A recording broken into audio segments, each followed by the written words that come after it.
আসসালামু আলাইকুম, শুভ সন্ধ্যা। আমরা আজকে সিআরপিসির কিছু গুরুত্বপূর্ণ ধারা নিয়ে আলোচনা করব। আসলে সিআরপিসির যে সকল ধারা আছে, একজন পরীক্ষার্থীর মনে কিন্তু একটা স্বাদ জাগে, সবগুলো মনে হয় চলে আসবে। তো এই কোনটা আসবে কি কোনটা আসবে না, এটা নিজের মধ্যে একটা আত্মবিশ্বাস সৃষ্টি করতে হবে। যাই হোক, আমাদের সাথে যুক্ত হয়েছেন হবিগঞ্জ জেলা থেকে আমাদের অনেক সদস্য। হবিগঞ্জ জেলার সম্মানিত পুলিশ সুপার মহোদয়, তিনি এটা আয়োজন করেছেন। আসলে স্বল্প সময়ের জন্য হলেও আমি চেষ্টা করব আমার সাধ্যমতো তাদেরকে পাঠদানের জন্য। আসলে এই পড়াশোনার কিন্তু কোনো বিকল্প নেই। প্রথম কথা যেটা হলো, আমরা যে কাজটি করে থাকি সেটা হলো, যেটা জানতে চাচ্ছে সেটার পরিবর্তে আমরা যে ধারাটি হবে সে ধারা না দিয়ে আমরা অতিরিক্ত ধারা দিচ্ছি, বা আমরা বাইরে কিছু লিখতেছি। যাই হোক, আমরা সর্বশেষ যেটা আলোচনা করেছিলাম সেটা তো আমরা করেছি গতকালকে। আজকে নতুন করে যেটা আমরা আলোচনা শুরু করতেছি সেটা সিআরপিসির 127 ধারা। এই সিআরপিসির 127 ধারা থেকে আমরা আলোচনা শুরু করি। তাহলে সিআরপিসির 127 কি বলা আছে এখানে? পুলিশ কিংবা ম্যাজিস্ট্রেট বেআইনি জনতা ছত্রভঙ্গ করার জন্য আদেশ প্রদান করতে পারবেন। কে পারবেন? পুলিশ পারবেন। কোন পুলিশ পারবেন? ভারপ্রাপ্ত কর্মকর্তা পারবেন। এখন এই প্রশ্নটা আমরা কিন্তু একেবারে এ টু জেড, আমরা পরীক্ষায় কিরকম প্রশ্ন আসতে পারে আমরা সেটা আলোচনা করব। বেআইনি জনতায় অবস্থানরত ব্যক্তিদের দায়িত্ব কি? অর্থাৎ বেআইনি জনতায় যারা অবস্থান করতেছেন তাদের কি কোনো দায়িত্ব আছে? কি দায়িত্ব আছে নাকি? তাদের দায়িত্ব আছে? স্যার, হ্যাঁ। জি সিআরপিসির স্যার, একশো একটা সাতাশ দায়িত্ব ধারায় যে আছে কথাটি তাদের বলেছে, যারা ছত্রভঙ্গ হওয়া। বেআইনি জনতায় অবস্থান করতেছেন তাদের একটা দায়িত্ব আছে কি? পুলিশ কিংবা ম্যাজিস্ট্রেট তাদেরকে ছত্রভঙ্গ হইবার আদেশ দেওয়া মাত্রই তারা স্থানটা ত্যাগ করবেন। এটা তাদের দায়িত্ব, সিআরপিসির 127 ধারার মধ্যে বলেছে। তাহলে বেআইনি জনতা ছত্রভঙ্গ হইবার আদেশ কে দিতে পারেন? বলছে ম্যাজিস্ট্রেট পারেন। আর কে পারেন? ভারপ্রাপ্ত কর্মকর্তা। এখন প্রশ্ন হলো, যে একজন কনস্টেবল কি বেআইনি জনতা ছত্রভঙ্গ হইবার আদেশ দিতে পারেন? কি আমাদের মনোভাব কি? আসলে কি পারেন? পারে আমাদের স্যার, কথাটা পারে। কি? পারে স্যার, যদি আসলে ডিউটিতে থাকে স্যার ভারপ্রাপ্ত ওই জায়গায়। কর্মকর্তা তথায় যিনি উপস্থিত থাকবেন তিনি পারবেন। ওই ভারপ্রাপ্ত কর্মকর্তা বলতে যেটা বোঝানো হয়েছে, যিনি ওখানকার দায়িত্বে থাকবেন তিনি এটি পারবেন। তা না হলে একজন কনস্টেবল ডিউটি করছে, দুজন কনস্টেবল রাস্তায় ডিউটি করতেছেন, হঠাৎ করে 50-60 জন কিংবা 400-500 একটা জনগণ একটা মিছিল নিয়ে পুলিশের দিকে অগ্রসর হচ্ছেন, বা মানুষের জিনিসপাতি ভাঙচুর করতেছেন। এই যে ভাঙচুর করতেছেন, তাহলে কি করবেন? তারা কি বলবেন যে তোমরা দাঁড়াও, আমি অফিসার ইনচার্জকে ডেকে নিয়ে আসি? এটা আইনের একটা কথা। অর্থাৎ এখানে যে কথাটি বলেছে যে ম্যাজিস্ট্রেট এবং থানার ভারপ্রাপ্ত কর্মকর্তা বেআইনি জনতা ছত্রভঙ্গ হইবার জন্য আদেশ প্রদান করতে পারবেন, সিআরপিসির 127 ধারা। এখন প্রশ্ন কিভাবে আসে আমাদেরকে আলোচনা করতে হবে। বেআইনি জনতা ছত্রভঙ্গ করতে পুলিশ কি কি ব্যবস্থা গ্রহণ করতে পারে? বেআইনি জনতা ছত্রভঙ্গ করতে পুলিশ কি কি ক্ষমতা প্রয়োগ করতে পারে? সুন্দর একটা প্রশ্ন। এটা পরীক্ষায় এভাবেই প্রশ্ন আসে, বা প্রশ্ন আসে যে বেআইনি জনতায় অবস্থানরত ব্যক্তিদের দায়িত্ব কি। আবার প্রশ্ন আসে যে বেআইনি জনতায় অবস্থানরত ব্যক্তিদেরকে পুলিশ কি গ্রেপ্তার করতে পারেন? এক। আবার একটা বিষয় আসে যে বেআইনি জনতা ছত্রভঙ্গ হইবার আদেশ দেওয়া সত্ত্বেও যদি ছত্রভঙ্গ না হয় তাহলে পুলিশের করণীয় কি? এই প্রশ্নগুলো এভাবেই চলে আসে। তো আমাদের আসলে স্বল্প সময়, পরীক্ষা একেবারে খুব কাছে, ঘরের দরজায় দাঁড়িয়ে আছে, সে কারণে আমরা একটু সংক্ষেপে আলোচনা করব। তা কি বললাম? যে বেআইনি জনতা ছত্রভঙ্গ করতে পুলিশ কি ব্যবস্থা নিতে পারে? তাহলে আমরা লিখব যে বেআইনি জনতা ছত্রভঙ্গ করতে পুলিশ যে সকল ব্যবস্থা নিতে পারে তা নিম্নরূপ। অর্থাৎ প্রশ্ন আমাকে যেভাবে করেছে আমি উত্তরটা ঠিক সেভাবেই লেখা শুরু করব।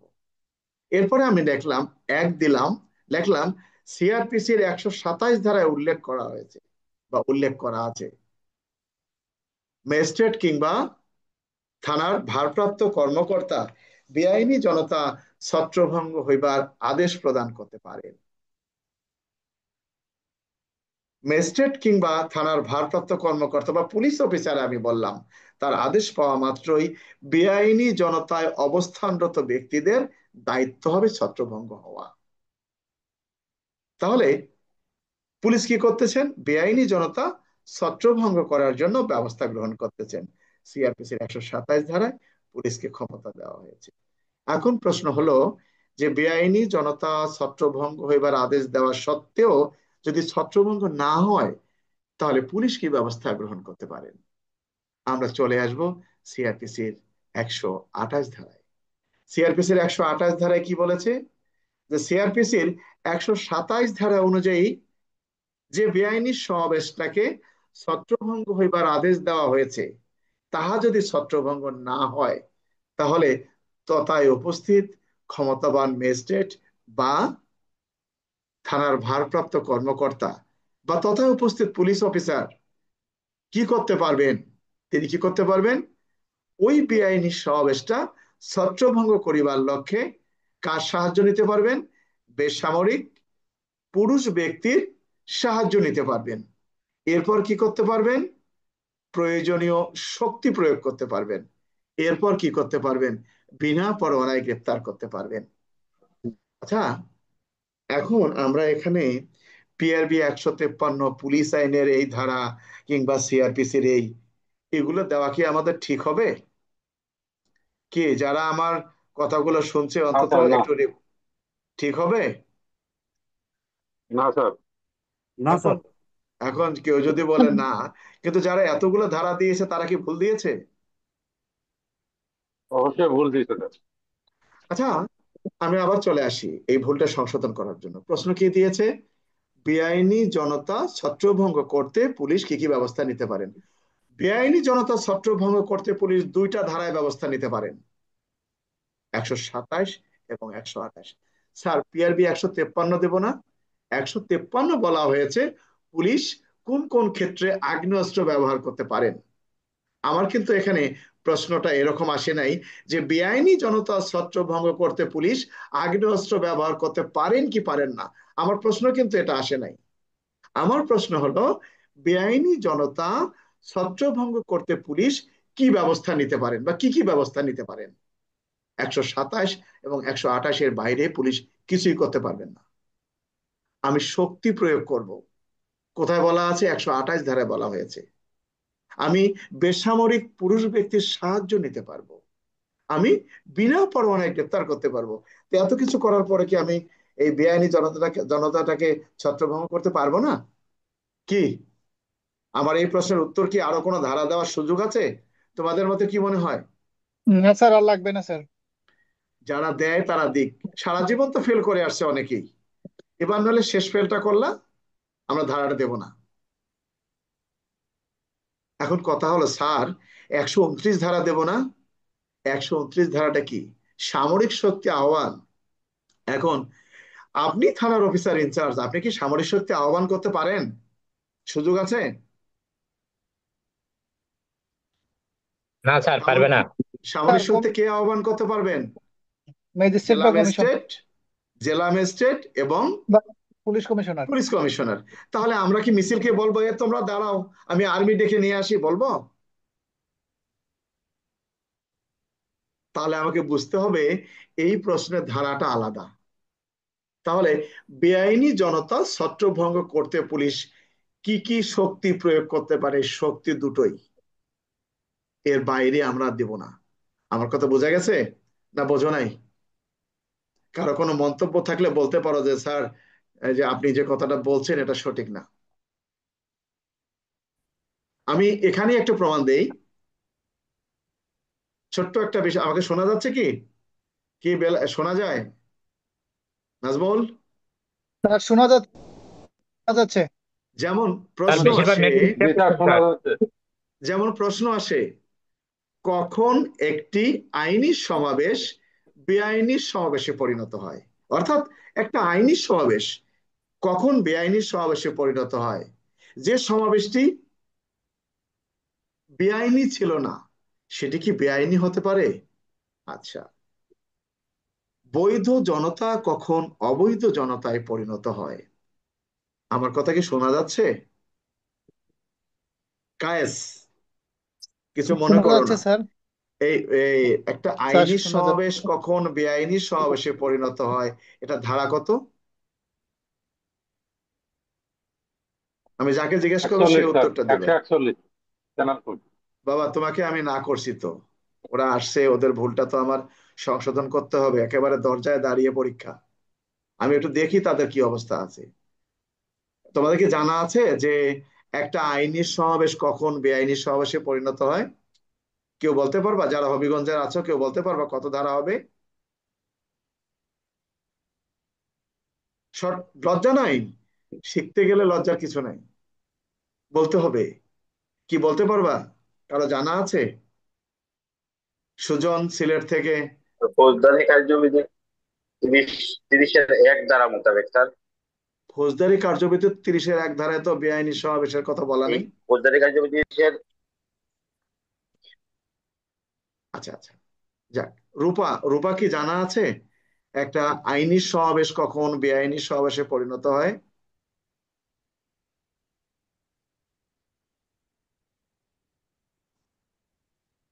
এখানে লজ্জার কিছু নাই, আমরা চেষ্টা করব যাতে সঠিকটা জানতে পারি। আচ্ছা, আমি বলে দিচ্ছি, এখানে আমাদেরকে ভুল শিক্ষা দেওয়া হয়েছে। একটা আইনি সমাবেশ তখনই বেআইনি সমাবেশে পরিণত হবে যখন কিনা পেনাল কোডের 141 ধারা যে 5টি শর্ত আছে তার একটি লঙ্ঘিত হয়। অর্থাৎ আইনি সমাবেশ বেআইনিতে পরিণত হবে তখন যখন কিনা বেআইনি সমাবেশ অনুষ্ঠিত হবে। এই যে আমরা আলোচনা করতেছি, আমাদের কথাটা কিন্তু একটা আইনি সমাবেশ। এখন আমাদের মধ্যে যদি আমরা ভাঙ্গারি শুরু করে, মারামারি শুরু করি, উচ্ছৃঙ্খলতা ধারণ করি, অগ্নিসংযোগ করি, হুমকি প্রদর্শন করি, বাধা প্রয়োগ করে, বল প্রয়োগ করি, তখন কিন্তু এই সমাবেশটা আর আইনি সমাবেশ থাকে না, সেটা বেআইনি সমাবেশে পরিণত হয়। অনেক গাইড, অনেক বই, আমাদের বর্তমানে ছাত্রের চেয়ে মাস্টারের সংখ্যা বেশি, তারা কিন্তু লিখেছে এই এই ধারা না। একটা আইনি সমাবেশ তখনই বেআইনি সমাবেশে পরিণত হবে যখন কিনা আইনি সমাবেশের সদস্যগণ পেনাল কোডের 141 ধারার যে 5টি শর্ত আছে তার একটি লঙ্ঘন করেন। তখন আর আইনি সমাবেশটা আইনি সমাবেশ থাকবে না, বৈধ সমাবেশটা বৈধ সমাবেশ থাকবে না। কথাটা ক্লিয়ার? যে ভুল করছো করছো, জি সর্বশেষ স্যার। ভুল করে আসবা। যদি পরীক্ষায় এরকম প্রশ্ন আসে যে একটা বৈধ সমাবেশ কখন অবৈধ হতে পারে, লিখে দেবা যে পেনাল কোডের 141 ধারা অনুযায়ী একটা বৈধ সমাবেশ তখনই অবৈধ হতে পারে যখন কিনা বৈধ সমাবেশের সদস্যগণ নিম্ন বর্ণিত শর্তগুলো লঙ্ঘন করেন। অর্থাৎ 5টি শর্ত এখানে দেয়া আছে। আমার কথা কি বোঝা গেছে না বুঝতে পারো না তোমরা? বুঝতে পারছি স্যার। ভুল করবা, এটা তোমাদের ভুল না, আমরা ক্লাস করে আমাদের ভুল। কেন কথাটি বললাম? যেহেতু বেআইনি সমাবেশের কথাটা আমরা বলছি, প্রশ্ন কি আসে, বেআইনি সমাবেশ বলতে কি বোঝেন, বা একটা বৈধ সমাবেশ কখন অবৈধ সমাবেশে পরিণত হয়, অবৈধ সমাবেশ ছত্রভঙ্গের পদ্ধতি আলোচনা করুন। তার মানে যাহাই বেআইনি সমাবেশ তাহাই অবৈধ সমাবেশ। এখানে অন্য কোনো ধারা দেওয়ার সুযোগ নাই। যারা মন্তব্য করবা সুন্দর করে ধারাটা লিখে নাও, আস্তে করে বইটা পড়ে দেখবা, তাহলে আমার কথাটা সঠিক পাবে। আমার সাথে মূল বই ছাড়া কোনো কথা হবে না। তাহলে কি আমরা বুঝতে পারছি এটা? আমরা এরকম প্রশ্ন আসলে কি আমরা অন্য কোনো ধারা দেব? শোনো, আমার কাছে না ক্লাস স্যার। করলে অনেক সময় তর্ক করতে হবে যে না স্যার এটা ধারা না, এটা ধারা, এটা হবে না। তো তোমাদের ভুলটাই আবার সংশোধন আমি এখানে করে দিচ্ছি। যেমন আমি রিপিট করতেছি গতকালকের কিছু আলোচনা। যেমন প্রশ্ন চলে আসে, বেওয়ারিশ দাবিদারবিহীন মালিকবিহীন সম্পত্তি পেলে পুলিশের করণীয় কি? আমি ভালো করে বলি, বেওয়ারিশ দাবিদারবিহীন মালিকবিহীন সম্পত্তি পেলে পুলিশের করণীয় কি? এই প্রশ্নের উত্তর বিভিন্ন জন বিভিন্ন ভাবে দিয়ে থাকে। আমরা কিন্তু বলতেছি পুলিশের করণীয় কি। এই আমার ক্লাসের এই যারা আগে থেকে করে তারা ব্যতীত অন্য কেউ বলতে পারবা কত ধারা হবে এটা? যারা হবিগঞ্জের নতুন যুক্ত হয়েছে আজকে, আসাদুজ্জামান বলতে পারবা কত ধারা হবে? বেওয়ারিশ দাবিদারবিহীন মালিকবিহীন সম্পত্তি পেলে পুলিশের করণীয় কি? এই যে সিআরপিসি 323 324 এটা ভুল। কে জানিয়ে দিছে এটা? সুজন সিলেট, এটা ভুল। আর কেউ? লজ্জার কিছু নাই। কায়েস বলতে পারবা? কায়েস?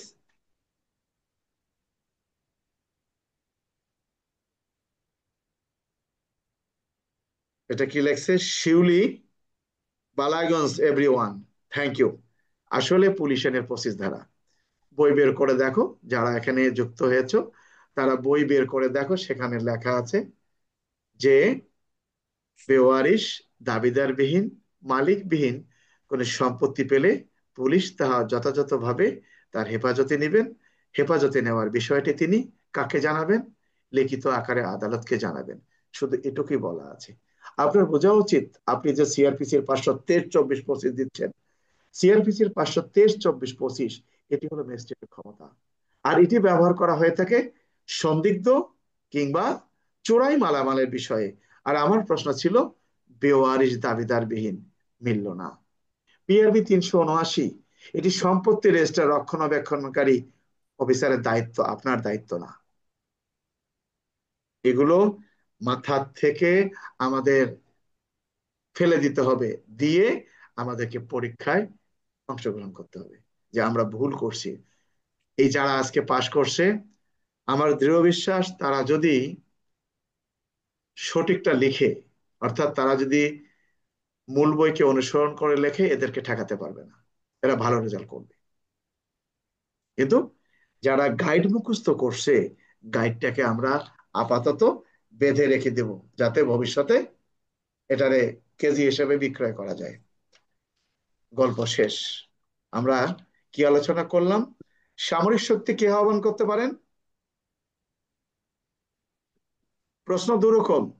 সামরিক শক্তি কে আহ্বান করতে পারে, বা কখন কি কারণে সামরিক শক্তি আহ্বান করা যায়? সামরিক শক্তি কে আহ্বান করতে পারেন? যদি এরকম প্রশ্ন আসে, তাহলে আমাদেরকে মনে করতে হবে পুলিশ কমিশন। সিআরপিসির 129 ধারা, সিআরপিসির 129 ধারা সামরিক শক্তি আহ্বান করতে পারেন জেলা ম্যাজিস্ট্রেট এবং মহানগরী এলাকার জন্য পুলিশ কমিশনার। কিন্তু যদি প্রশ্ন আসে পুলিশ কি সামরিক শক্তি আহ্বান করতে পারেন, তখন আমাকে লিখতে হবে পিআরবি 158 বিধিতে উল্লেখ করা হয়েছে কোন পুলিশ অফিসার সামরিক শক্তি আহ্বান করতে পারেন না পিআরবি 158 বিধি অনুযায়ী। তবে সিআরপিসির 129 ধারা অনুযায়ী মহানগর পুলিশ কমিশনার সামরিক শক্তি আহ্বান করতে পারেন। অর্থাৎ একটা প্রশ্নের উত্তর, আমি কি পিআরবি দিয়ে শুরু করব না সিআরপিসি দিয়ে শুরু করব? আমরা সবসময় একটা কথা বলে থাকি যে স্যার আপনি যেভাবে বলেন না কেন, সিআরপিসি স্যার। যারা খাতা কাটে তারা তো আইন জানে না। এটা ভুল ধারণা। এনাদের মাঝে অনেক লয়ের স্টুডেন্ট আছেন যারা পরবর্তীতে বিসিএস পাশ করে আমাদের সিনিয়র কর্মকর্তা হিসেবে যোগদান করেছেন। এছাড়া ওনারা অনেক পড়াশোনা করেন, এটা জেনে রাখবেন। কিন্তু আমরা বক্তব্যে বলি যে ওনারা কিছুই জানেন না, এটা ভুল। আমি যে জানি না সেটাই তার প্রমাণ। এখন কি উদ্দেশ্যে সামরিক শক্তি আহ্বান করতে পারেন? উদ্দেশ্য হলো কি জন্য? অর্থাৎ সাধারণ পুলিশ সদস্য দ্বারা যদি বেআইনি জনতা ছত্রভঙ্গ করা সম্ভব না হয়, সেক্ষেত্রে যদি উক্ত সমাবেশ ছত্রভঙ্গ হইবার প্রয়োজন দেখা দেয়, সেক্ষেত্রে তাহলে এখন আমরা চলে আসি কে সামরিক শক্তি আহ্বান করতে পারেন। আমরা লিখব, যে কোনো প্রশ্ন লেখার সময় আমরা ধারা দিয়ে শুরু করব। কি জন্য আমরা ধারা দিয়ে শুরু করব? আমরা যদি ধারা দিয়ে শুরু না করি, দেখা গেল আমি 3 লাইন লেখলাম, লিখে আমি ধারাটা লিখবো, খাতাটা কোনো কারণে আমার নিয়ে নিয়েছে, আমাকে কিন্তু 1 নাম্বারও দিবে না। কিন্তু আমি যদি প্রথম ধারা দিয়ে শুরু করি যে সিআরপিসির 129 ধারা অনুযায়ী জেলা ম্যাজিস্ট্রেট এবং মহানগর পুলিশ কমিশনার সামরিক শক্তি আহ্বান করতে পারেন, আমি যদি লিখি যে সিআরপিসির 129 ধারা অনুযায়ী মহানগর পুলিশ কমিশনার জেলা ম্যাজিস্ট্রেট লেখার আগে খাতাটা নিয়ে গেছে, তাহলে 5-এর মধ্যে আমাকে 2 হলেও দিবে। আমাদেরকে বুঝতে হবে কেন আমরা সুন্দর করে কথাটা লিখবো। আমরা এই জন্যই লিখবো যে আমরা যখন মাস্টার প্যারেডে যাই, কেউ পায় জিএস, কেউ পায় কমান্ডেশন, কেউ আবার 3 চক্কর ডাবল খায়। কারণ কি, যে ডাবল খায় সে কি খালি গায়ে প্যারেডে গিয়েছিল? না। আপনি লিখেছেন 129 ধারা, 5-এর মধ্যে আপনাকে দেওয়া হয়েছে 2, আর একজনকে 5-এর মধ্যে দেওয়া হয়েছে 5। তাহলে 5 পাইতে গেলে কি করতে হবে?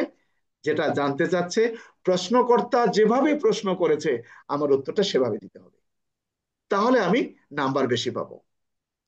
এখানে যারা ফেল করে, যাদের অ্যাপ্রোপ্রিয়েট লিস্টে নাম আসে না, মেধা তালিকায় যাদের নাম আসে না, তারা যে ধারা জানে না তা না, কিন্তু তাদের লেখার ধরনটা পরিবর্তন করতে হবে। তাহলে আমরা আজকের গুরুত্বপূর্ণ আলোচনার মধ্যে সিআরপিসির 127, 128, 129 আমরা আলোচনা করলাম। এই 3 ধারার সম্পর্কে কারো কিছু জানার আছে? জানার থাকলে বলতে পারো। পিআরবি 153 কেন দিলাম এটা বলার কিছু নাই। ওটি হলো আগ্নেয়াস্ত্র ব্যবহারের ক্ষমতা দেওয়া হয়েছে, মানুষ মারার ক্ষমতা দেওয়া হয়নি। বলা হয়েছে আগ্নেয়াস্ত্র ব্যবহার, সে ব্যবহার করতে গিয়ে যদি কেউ মারা যায় সেটা আবার কিছু কারণ আছে। কিন্তু এখানে পিআরবি 153 দেওয়ার কোনো সুযোগ নাই। বলে যে ছত্রভঙ্গ করার জন্য, আপনি সেখানে লিখলেন ছত্রভঙ্গ হলো না, দেহ রক্ষার প্রয়োজনে, সম্পত্তি রক্ষার প্রয়োজনে গুলি করে মেরে ফেললাম, সুযোগ নাই। আপনাকে ছত্রভঙ্গ করতে বলছে। যদি প্রশ্ন আসে যে বেআইনি জনতা ছত্রভঙ্গ করতে পুলিশ কি আগ্নেয়াস্ত্র ব্যবহার করতে পারেন, তাহলে আমাকে এই প্রশ্নের উত্তর লেখা শুরু করতে হবে পিআরবি 153 দিয়ে। কেন এই ধারাটা ব্যতীত আমরা অন্য ধারা দেব না, তার ব্যাখ্যাটা আমি এখানে দিয়ে দিলাম। তারপরেও যারা এখানে ছাত্র যারা ক্লাসে আসছে, তারা ব্যতীত যাকেই তুমি জিজ্ঞেস করো না কেন, আমার কথা কেউ বিশ্বাস করবে না। আমার কথা বিশ্বাস করতে গেলে তোমাকে মূল বই দেখতে হবে। তুমি যে ধারারে দিচ্ছ তোমার উত্তরের সাথে মূল বইয়ের কোনো মিল আছে কিনা এটা দেখে নেবা। আমার কথা বোঝা গেছে? কি আমার কথা শোনা যায়? এই যে ক্যামেরাগুলো অনেকেই জি বন্ধ স্যার। করে রাখছে, জি স্যার, বোঝা ক্যামেরাগুলো যাচ্ছে স্যার। ওপেন করতে হবে। যাই হোক, আমরা এখানে আর আলোচনা না করি, আমরা চলে যাব সিআরপিসি এর 100 কত ধারায়। 44-এও যাব না, 45-এও যাব না, এটা আমার পরীক্ষার প্রয়োজন নাই, এটা আমি বলবো আমার প্রয়োজন নাই। তাহলে কোথায় যাব? 149 ধারায় যাব। এটা আমাদের জন্য কি ভাই, কোনো কিছু সমস্যা? স্যার নেট দুর্বল মনে হচ্ছে। না, নেট দুর্বল না, আমি কথাই বলিনি, আমি বেজে একটু যাচ্ছে। ক্যামেরার থেকে দূরে ছিলাম। এখন শোনা যায়? স্যার আপনার ইন্টারনেটে মনে হয় একটু সমস্যা করতেছে। আচ্ছা, ইন্টারনেট হতে পারে, আমি মানে দেখি আপনার মোবাইল থেকে। আপনার ইন্টারনেটটা মনে হয় স্যার একটু ফল করতেছে আর কি। হতে পারে, আমি কথা স্যার কেটে কেটে আসে।